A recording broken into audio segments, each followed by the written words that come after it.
قال تعالى: أعوذ بالله من الشيطان الرجيم. بسم الله الرحمن الرحيم.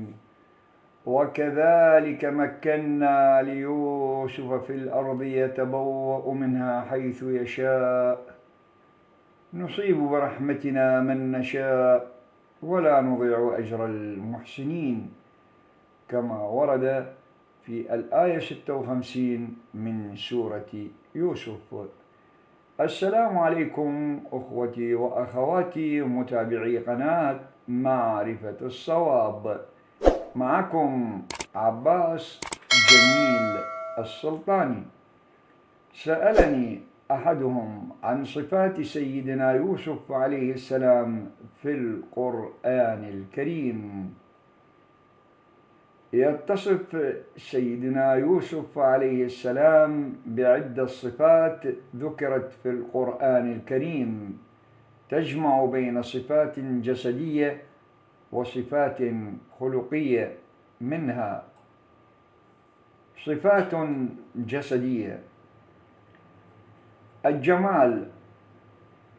ورد في القرآن الكريم أن سيدنا يوسف عليه السلام أوتي نصف جمال بني آدم، وهو ما يفسر رد فعل النساء عندما رأينه. قال تعالى: فلما رأينه أكبرنه وقطعن أيديهن وقلن حاشا لله ما هذا بشرا إن هذا إلا ملك كريم، كما ورد في الآية 31 من سورة يوسف. صفات خلقية: أولا الحلم وضبط النفس. تحلى سيدنا يوسف عليه السلام بالحلم وضبط النفس، خاصة عند اتهامه بالسرقة من قبل أخوته. قال تعالى: قالوا إن سرق فقد سرق أخ له من قبل فأسرها يوسف في نفسه ولم يبدها لهم، كما ورد في الآية 77 من سورة يوسف. ثانيا العفو والصفح. عفا سيدنا يوسف عليه السلام عن أخوته الذين آذوه، وقال: لا تثريب عليكم اليوم يغفر الله لكم وهو أرحم الراحمين. ثالثا العفة والطهارة. فضل سيدنا يوسف عليه السلام السجن على الوقوع في الفاحشة مع امرأة العزيز، مؤكدا طهارته وعفته. رابعا بر الوالدين. كان بارا بوالديه حيث رفعهما على عرش الحكم تكريما لهما. العقل والحكمة. تميز سيدنا يوسف عليه السلام برجاحة العقل والحكمة، وكان قادرا على تفسير الأحلام، وهي صفة أهلته ليصبح عزيز مصر وواليا عليها. الإحسان. امتثل لصفة الإحسان في عبادته ومعاملاته، ودل على ذلك قوله تعالى: ولا نضيع أجر المحسنين. 7 التواضع والاعتراف بالفضل لله تعالى.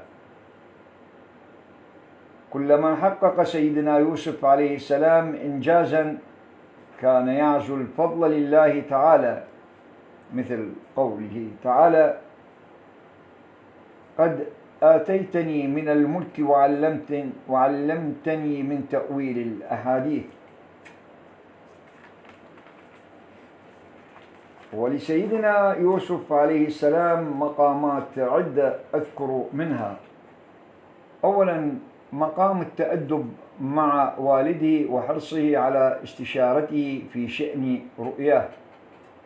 ثانيا مقام طاعة الأب، فقد أطاع أمر أبيه يعقوب عليه السلام فلم يقصص رؤياه على أحد. ثالثا مقام التمكين وتعليمه من تأويل الأحاديث. رابعا مقام الحكم والعلم والإحسان الذي أكرمه الله تعالى به. خامسا العفة والإقرار بفضل الله تعالى عليه. سادسا مقام الإخلاص والصدق. سابعا مقام الصبر على الابتلاء في السجن وتفضيله على الوقوع في الفاحشة. ثامنا مقام التوكل على الله وإظهار ضعفه وعوزه لقوة الله سبحانه وتعالى.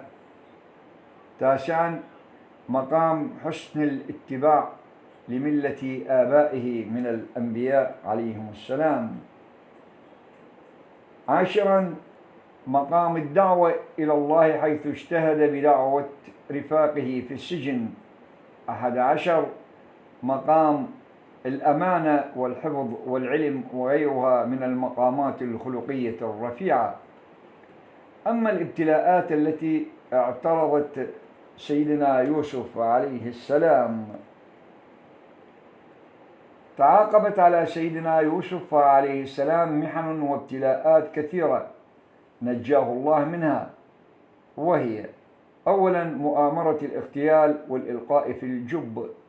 ثانيا ابتلاء الاستعباد من قبل الذين ابتاعوه ممن أخرجه من الجب. ثالثا فتنة النساء ومراودته عن نفسه لفعل الفاحشة مع امرأة العزيز. رابعا السجن ظلما وطول المكث فيه. خامسا فتنة المنصب يوم أن أوكل إليه الملك إدارة شؤون المال. شكرا جزيلا لإصغائكم، والسلام عليكم ورحمة الله وبركاته، وتقبلوا تحيات محدثكم عباس جميل السلطاني.